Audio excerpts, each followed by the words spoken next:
নমস্কাৰ। আজি মই ভিডিঅ'টো এটা বিশেষ কাৰণত বনাইছোঁ, কাৰণ আজি যিসকলৰ ঘৰত পোহনীয়া জীৱ জন্তু আছে তেওঁলোকৰ কাৰণে খুবেই বেছি দৰকাৰী আপোনালোকে আপোনালোকৰ জীৱ জন্তুকেইটাক ডক্তৰক দেখাওঁতে খুবেই সাৱধান হ'ব, কিয়নো আজিকালি ডক্তৰবিলাকৰ ওপৰতো কোনো বিশ্বাস কৰিব নোৱাৰি।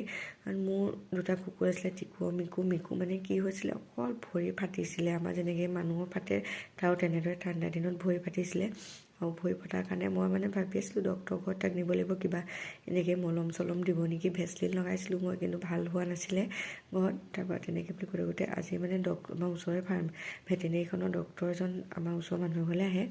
আহাত মানে পাপাই তেওঁক আনি পিনি এনেকৈ দেখায় যে কুকুৰটো ভৰি ফাটিছে।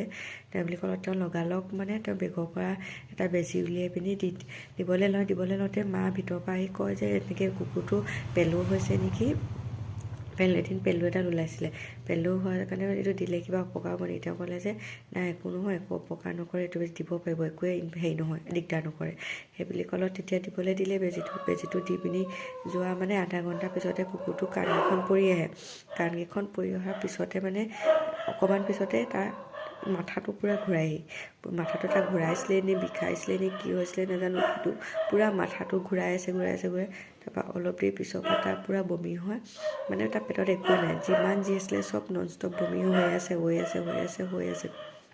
বমি হৈ মানে 3:30মান বজালৈ সি একেবাৰে লেবেজানে পৰি গ'ল, মানে মুখ চুখ মেলি একো হেৰি কৰিব নোৱাৰে, পৰি পিনি তাৰপৰা পাপাই মানে একবাৰ মৰিলে বুলি হেৰি কৰিবলৈও নিছিলে, পুতিবৰ কাৰণেও ল'বলৈ দিলে। তাৰ কেনে সি মূৰটো অকণমানকৈ কাণখন লৰাই দিলত তাৰপৰা ভাল হ'ব বুলি আকৌ বেলেগ ডক্তৰ বিচাৰি গৈছিলোঁ, কিন্তু ডক্তৰো কোনো নাপালোঁ। তেওঁ যিজনে বেজী দিছিলে তেওঁ মোবাইলটো কি কৰিলে, যেতিয়া ওচৰত যিজনৰ লগত তেওঁ আহিছিলে, তেওঁ যেতিয়া কুকুৰটো মানে এনেকুৱা বেমাৰ হৈছে বুলি কোৱা হ'ল, তেওঁ লগালগ মোবাইলটো ছুইচ অফ কৰি দিলে।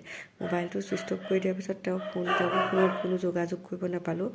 নাপাই পেলাই তেওঁক তেনেকৈ কুকুৰটোক বাহিৰত এনেকৈ কম্বল দি পিনে আপোনাৰ জুই সেক দিয়া হ'ল। জুই সেক দিলেওতো নাই, কোনো কাম নকৰে, একেবাৰে পৰি গ'ল। পৰি পিনি এতিয়া সন্ধিয়া আপোনাৰ 7:10-15 তেনেকুৱাতে আপোনাৰ কুকুৰটো মানে মিকু মৰি থাকে।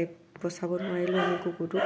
তো ডক্তৰজনৰ নাজানো, তেওঁ ভালদৰে চাই চিতি কাম কৰিব লাগে। তেওঁ আমাৰ তিতাবৰৰে ভেটেনেৰী উমা কছাৰী নে কি হয়, তেওঁ নিশ্চয় পঢ়ি শুনিয়ে ডক্তৰ হৈছে, নপঢ়া নুশুনাকৈ হোৱা নাই, কিন্তু তেওঁ চাই ল'ব লাগিছিলে যে বেজীটো দিয়াৰ আগত পইচাৰ কাৰণে এটা জীৱৰ লগত মানে খেলা, সেইটো কোনো ৰোল নহয়।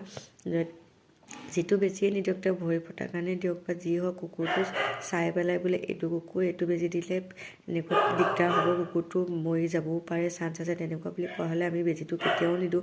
তেওঁ একো কথা নক'লে, কাৰণ কুকুৰটোৱে বেজীটো লোৱাৰ আগত ভাইটিৰ লগত ভাত খাই আহিছে। একেলগতে সি আমাৰ মানে আমি মানুহ কুকুৰকেইটাকো মানে কুকুৰ বুলি কোনো হেৰি নকওঁ, ভিতৰতে খাই বৈ সি ভাইটিৰ লগত খাই মেলি ওলাই আহিছে। ওলাই আহি পিনি মানে আমাৰ আগফালে এখন দোকান আছে, দোকানখনত ৰ'দ লৈ পিনি বহে। ৰ'দ লৈ পিনি সি বহি থকাতে বেজীটো দিলে। দিয়াৰ পিছতে নোৱাৰিলোঁ আমি বচাবলৈ। ডক্তৰজনে নাজানো তেওঁ কেনেকুৱা ডক্তৰ, কিন্তু আপোনালোকৰ ঘৰত যদি আছে জীৱ জন্তু, ডক্তৰক দেখাওঁতে আপোনালোকে সাৱধান হ'ব। আজিকালি ডক্তৰবিলাকো হয় কিছুমান ক্ষেত্ৰত ক'বলৈ বাধ্য, মানুহৰ ডক্তৰে হওক বা কুকুৰ জীৱ জন্তু ডক্তৰে হওক, বহুত লোভীয়া, বহুত পইচা লোভীয়া।